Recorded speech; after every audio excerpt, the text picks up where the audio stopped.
What's going on, everybody? It's your boy Jay Rich, back to bringing your MLB props for June the 6th.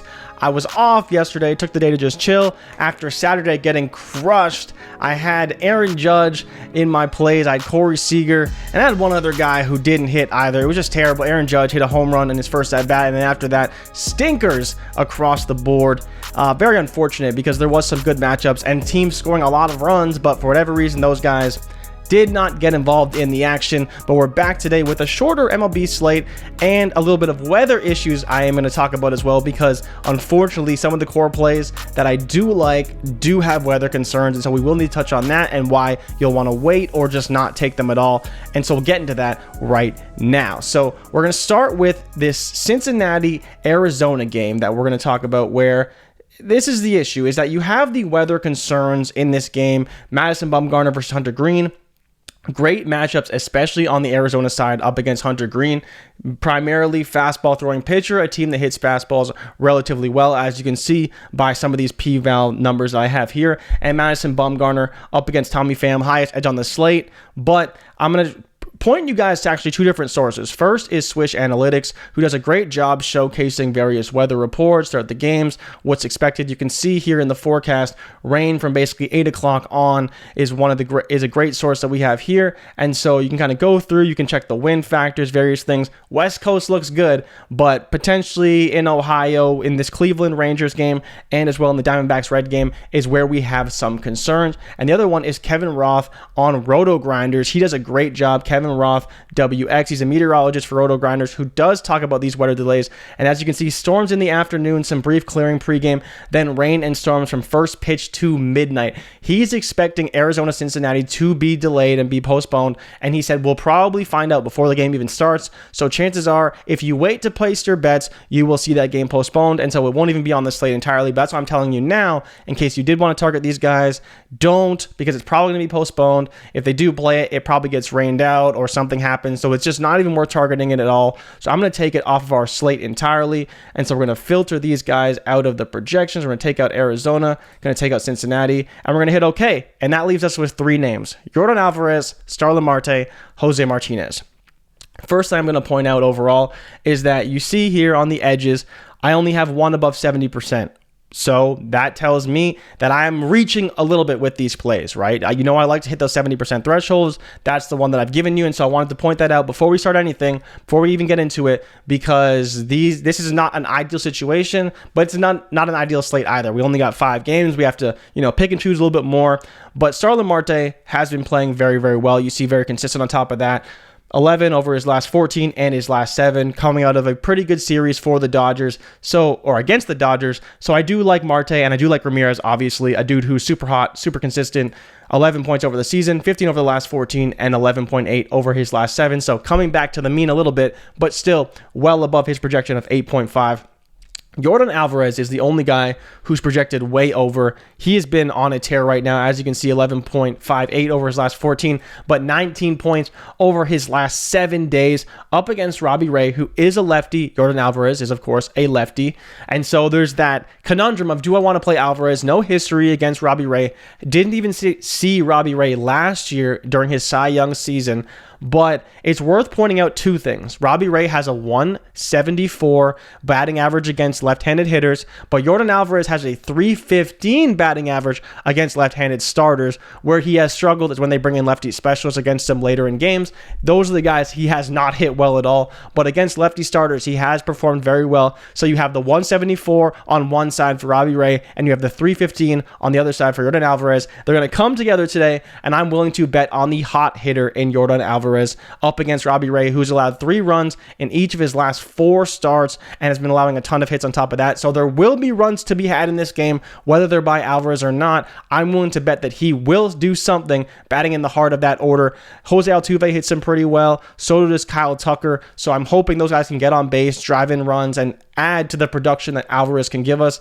We know that he can hit a home run, a little less likely against a lefty. He's only got 2 home runs against lefties this season. Both were against starters, so that is encouraging. But overall, not the greatest matchup for Alvarez, who is primarily a dude who crushes righties, not as great against lefties. But surprisingly to my own research, he does hit lefty starters pretty well. So I'm willing to take the bet on Alvarez. And as you can see, the pitch value is a 6, which is pretty high. And Robbie Ray allowing a decent amount of fantasy points above average to opposing hitters. So again, a bet I'm willing to make. Now let's go to Starlin Marte, who has the best matchup for the Mets so far. The Mets, like I said, put a beating on the Dodgers, played really, really well. You have him here, 9 points, 11-11, like I already talked about. Blake Snell's done pretty good, though, at limiting contact. So that's where it's not the best matchup because Snell is a lefty, Marte is a righty, so he has the platoon advantage there and does hit pretty well against Blake Snell. You see he has a .333 average with a home run and obviously an RBI and a steal and an OPS over 1, which is really good in 9 at-bats. So I am willing to bet on that. So he's got 3 hits against Snell and 9 at-bats. We know that Marte can steal a base, a 0.473 weighted on base average, which is very good, and will hit his fastball well. It's just how does he handle the breaking stuff from Snell overall? Because while Marte's been doing very well recently and playing very well for the Mets, it's a tough matchup. He'll probably bat second. He still has Lindor behind him, who sucks against Blake Snell. He's really, really bad. Blake Snell's got the best of Francisco Lindor over the course of his career. Will he today? We'll see what happens overall. But I do want to touch on that because there is that factor as well. Lindor doesn't play very well against him, so less run chances for Marte if he gets on base. Pete is okay, and then some of the other guys do bat fairly well against Blake Snell, but overall, tougher matchup. But Marte has been extremely consistent, and as you can see, 53% edge, only a 6.5 line, so pretty modest. I have him projected for just about 10 points. Then you have Jose Ramirez, who if this game does play, because as I pointed out, there is a chance that he doesn't play, so Kevin Roth is saying, maybe it'll play. It depends on how the weather systems come about and how things fall. And he thinks there's a good chance that they do play. And he's cautiously optimistic, to point out this little piece here. He is cautiously optimistic, but there could be some heavy rain very close and especially after the game. So it's a maybe. And so if you do want to take the gamble, maybe wait later and check the weather reports for Jose Ramirez. I think he's a good play because he's been so good. And the other thing I wanted to point out, because we're here already, you can see here that the winds are blowing out of the stadium. 20 miles per hour to start the game, and that is massive. That's a big wind factor. And so you can see here the strong wind factor on Switch Analytics does have a 19.5 wind speed for the Cleveland Guardians versus Texas Rangers. So that's another opportunity where we can take advantage. When the wind's blowing out, you see a lot of extra base hits, a lot of home runs, a lot of runs scored, and frankly, a lot of overs in some of these matchups. So I do want to point those 3 guys out. Yordan Alvarez, Starlin Marte, Jose Ramirez would be my 3. As I mentioned, you could target the Cincinnati-Arizona game, but chances are it will be postponed, so that's why I filtered those guys out. That's why we're not talking about them. But there are some concerns with Cleveland and Texas, so do make sure you check the reports as far as those are concerned, because there will be things that come up that we are unsure about, and we'll have more opportunity to have more information, obviously, later in the day. So make sure you check those weather reports. But the other 2 games are going to be fine. In Houston, it's a dome, no problem. And on the West Coast, the weather's looking awesome. So I'd be willing to take a bet on some of those guys. So for me, these are the 3: Alvarez, Marte, Jose Ramirez. So those are the guys I'm rolling with today. And as always, drop me a like if you like this video and subscribe for future content. Thank you guys so much for watching. I did have a comment that asking about the mix and match and the flex options type of thing. I'm going to put that at the end of this video. So if you do want to watch that, see what I mean when I'm talking about flex options and some other things, and I will get into more of that later. But I wanted to do the whole video. I will drop the thing I'm talking about with core plays and flex options, but the core for today: Yordan Alvarez, Starlin Marte, Jose Ramirez. But check the weather reports with Ramirez and maybe just do a power play of Alvarez and Marte. We'll keep it light, we'll go slow because there's not a lot of games, not a lot of action, but we'll get back into it tomorrow with a full slate, and I'll see you guys tomorrow. I'm out. Peace.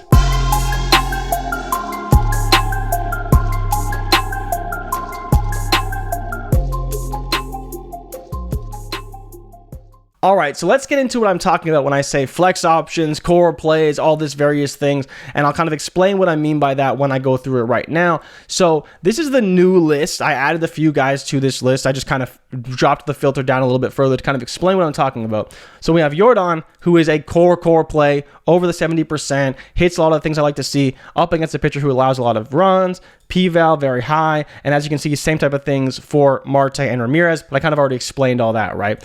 Here's a perfect guy where it's like maybe you want to flex him if you believe. Mitch Garver, only a 5.5 overall, but you see the p-val means that he's not in a favorable matchup against Cal Quantrill, and the park factor isn't great either.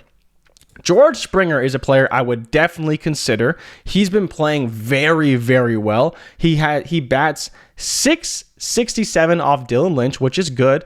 And on top of that, he has a WOBA that's very high. He's going to hit the fastball very well, and that pitch value of 6. The only thing I'm concerned about is that his edge isn't very high, right? So he's got an 8 overall for his PrizePicks line, projected for 11.8, so not as much room for error there. Still 47%, still good. A player who's still very hot right now, but I like to see a little bit larger margins for error just because that's how my own process works, right? That's the process that I've been showing you guys, but you see there's a lot of things in his favor other than playing in Kauffman Stadium, which is less than ideal because Kansas City is not the best ballpark for hitting, but overall, pretty good spot. And so he is a flex option. So let's say we were to go here to PrizePicks and log in. What I would do is I would mix and match my core plays. And so you see here, let's go MLB. You go down, we go hitters fantasy score, boom, boom, boom. And we're talking about the first guy was Jose Ramirez and Yordan Alvarez. So this is the first core play, and this is getting into the whole mix and match type of thing I was talking about. Let me move this over, blah, blah, blah, blah, blah, so you can kind of see everything a little bit better. And so mix and matching is basically works like this. We have Jose Ramirez, Yordan Alvarez. We're going overs for both. And then you'd bet that one. And then you'd go and you'd find the other guy. Who was the other guy I had on that list? Let me just go back and look. Marte. Okay, yes, Marte. Marte. Go him, hitter fantasy score. Boom, take the over for Yordan and Marte together. Bet that. And then you take Yordan off and you put back in Jose. And then you have your third bet, and that's your mix and match between those three guys. So you have all your possible combinations. If two of them hit, then you bet 60, you get 120. If all three hit, then you bet 60 and you get 180, right? So that's kind of how the mix and match strategy works. But going back to the flex option strategy is like, let's say you do like these guys, and then we have Yordan that we're adding into this.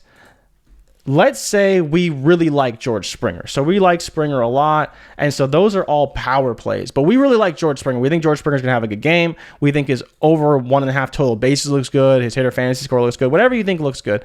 Then you hit the over there. But instead of power playing this one, you're going to flex play it. And the reason why you flex play it is because you have a little bit of room for error. It's not a guy we fully believe in, but you're mitigating your risk, because if he doesn't hit, then you're still in good shape. You still make some money. You get 1.5 times your money, as you see right here. If all four hit, you get 5x. But if you power play this, you get 10x if they all hit, but nothing if they don't hit. So that's what I mean by some flex options. Maybe you want to only flex 3 guys, right? You want to say, okay, I really like Jose, I really like Marte, but I'm not so sure about the other guy would be Yordan Alvarez. I'm not sure about Yordan against Robbie Ray, lefty, not feeling it.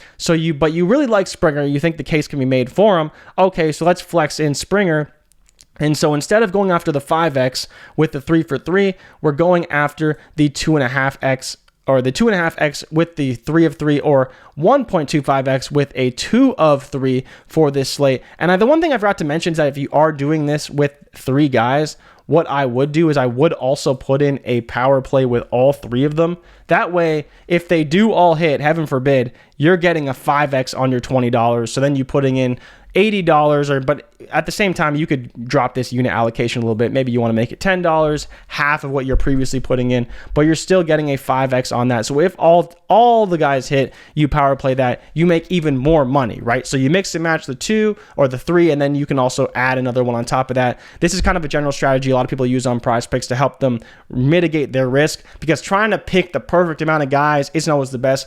That's why you want to have your core. So this is my core and the core that I would mix and match for today. And then if you did want to put in the 3 play on top of that to then try and hit a bigger payday, this is when all of your options hit. You can make a lot of money. But even if you do 2 of 3, and you play this 3, you could flex it if you want because you want to mitigate that risk again, and you flex the 3. It's still a good option overall, and I would still consider it. But this is kind of what I mean by mix and match. Hopefully this made sense. I know it was a little bit all over the place. I didn't really plan a ton for it, but this is kind of what I mean overall when I'm looking at these guys and I see that I have a core of, 2 of 3 guys I really like. Then there's some other guys where I see some concerns in the profile, like Lindor looks pretty good. Semien looks good other than the pitch factor, but he has been playing much better. Pete Alonso been playing extremely well, but a little bit worried about Blake Snell. Like I talked about, this is, for those still watching, this is the Mets' issues, right? You see that Pete hits 200 against him in 5 at-bats, but Francisco Lindor literally hits 100. He's only got 2 hits in 20 at-bats against Blake Snell. So Marte is going to have to kind of do it on his own. But I believe he can, honestly. He can still get a steal. He's only 6.5. He's in a great spot. But the guys behind him aren't playing very, very well against Blake Snell. And I think that's important to point out because while we want all the RBIs, sometimes you need a guy to drive you in, right, if you get on base. So I wanted to point that out to you guys. But here's the actual data behind it so you can really see it. But I do like Springer as a flex option if you wanted to do that. But that's kind of the strategy with the mix and match on PrizePicks. It's kind of the best way to describe it. So if you guys are playing on PrizePicks, make sure you mix and match, or you're playing, other places.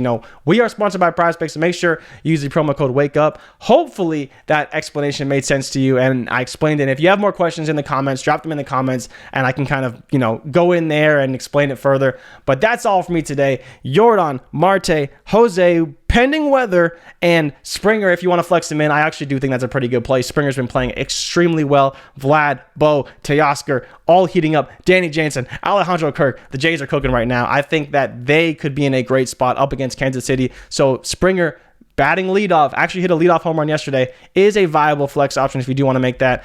A longer video today, will be shorter tomorrow, trying to make them as short as possible, but did want to go over this explanation that someone asked for, so I told them I'd get it done today. So here it is for you. Thank you guys so much for watching. Like, subscribe, comment, any questions. If you want to talk about anything, let me know. I'll be in there later today. And I'm out. Finally. Peace.